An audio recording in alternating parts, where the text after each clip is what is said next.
di sini ada orang alim alama namanya Raden Asnawi. Terus kemudian sejarah agak berpolemik, ada yang mengatakan beliau itu muridnya Syekh Nawawi, ada yang mengatakan tidak.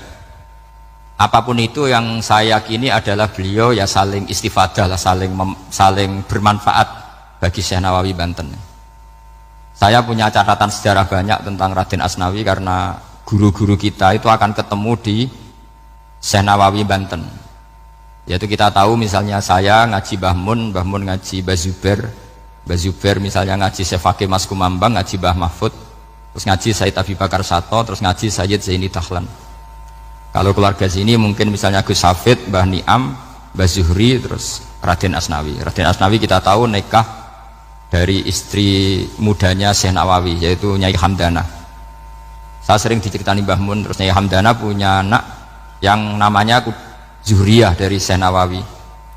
Kemudian setelah dinikahi Raden Asnawi punya anak namanya Zuhri, Minan, Niam, terus sampai ke Gus Hafid itu, Hafid bin Niam. Kenapa saya cerita ini? Karena kealiman itu adalah sesuatu yang dibanggakan Allah. Imam Amudi itu ulama ahli matematika. Jadi ada ulama itu ahli matematika. Dia nggak pernah ngajarkan pesolatan, zakat, sholat, tapi dia ngajar matematika. Kemudian dari matematika itu beliau menjadi ahli tauhid. Sehingga nanti Mungkar Nakir itu nggak akan tanya dia marabbuka wa manabuka, karena dia punya rencana. Yang ngajar tauhid itu saya, kata. Jadi kalau dia malaikat akan marabbuka, pangeran kamu itu siapa? Malaikat malah dilawan. Kamu pernah ngajar tauhid? Saya ini guru tauhid. Singkat cerita, saking keramatnya Imam Amudi, kata Allah, ya Amudi, presentasikan ilmu tauhid yang lewat jalur matematika ke semua malaikat saya. Semua malaikat saya tahu cara berpikir matematis. Karena malaikat itu imannya itu iman mauhibah, karena dia malaikat, ya iman karena tahu neraka, tahu surga, terus dia iman. Kalau kita enggak, kita iman tuh pakai logika, jadi lebih keren. Loh betul. Malaikat itu ketika bangga, ya Allah, apa ada orang yang imannya di atas kita? Jawabnya Allah ada. Siapa? Ya orang-orang kudus, kata Allah. Kira-kira gitu. Kenapa? Ya betul. Karena kamu iman saya itu wajar, kamu tahu saya, tapi mereka nggak tahu saya tapi iman. Kenapa bisa iman ya Allah? Karena mereka punya logika, punya akal. Akhirnya Imam Amudi disuruh sama Allah presentasikan logika tauhid kamu lewat jalur matematika. Malaikat disuruh dengerin semua. Isma'u ya malaikati, ini mimpinya wali. Terus Imam Amudi mulai mengajarkan nisbatul isnaini ilal wahid wa nisbatus salasah wal arba'ah ila ma la nihayatalah, niku binisbatin wahidah, yaitu far'un minal asli wa wa al wahid. Bo angka sebanyak apapun 2, 3, 4 sampai 1 miliar itu nisbatnya ke angka 1 adalah nisbatul far'i ilal asli, semuanya berasal dari 1. Maka hadhil awalim atau hadal alam ila ma la nihayatalahu, tetap semuanya ini cabang dari 1, yaitu wujud dari 1, yaitu Allah Subhanahu wa ta'ala.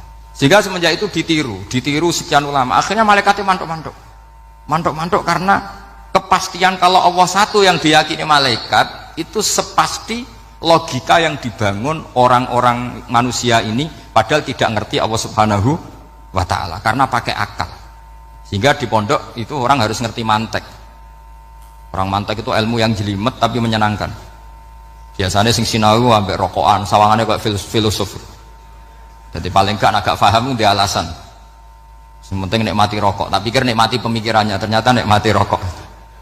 Kayak kemarin saya datang ke resepsinya Gus Agil, saya itu tertawa terus karena dengerin Habib Mutahar. Saya membaca bahayanya rokok, setelah tahu bahayanya saya berhenti membaca.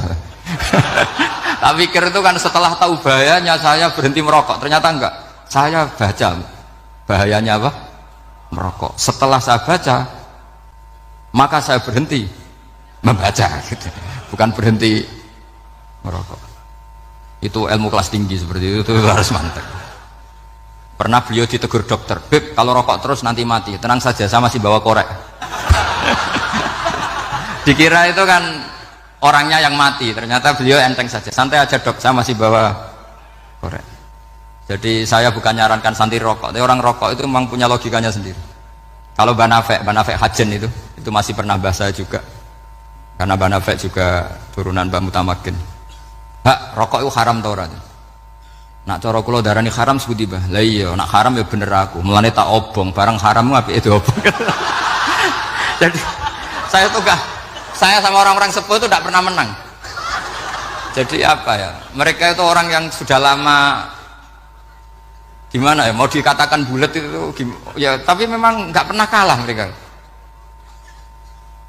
Ada satu kiai, masih misananya Mbak Nafek. Ini rokok 2 katanya.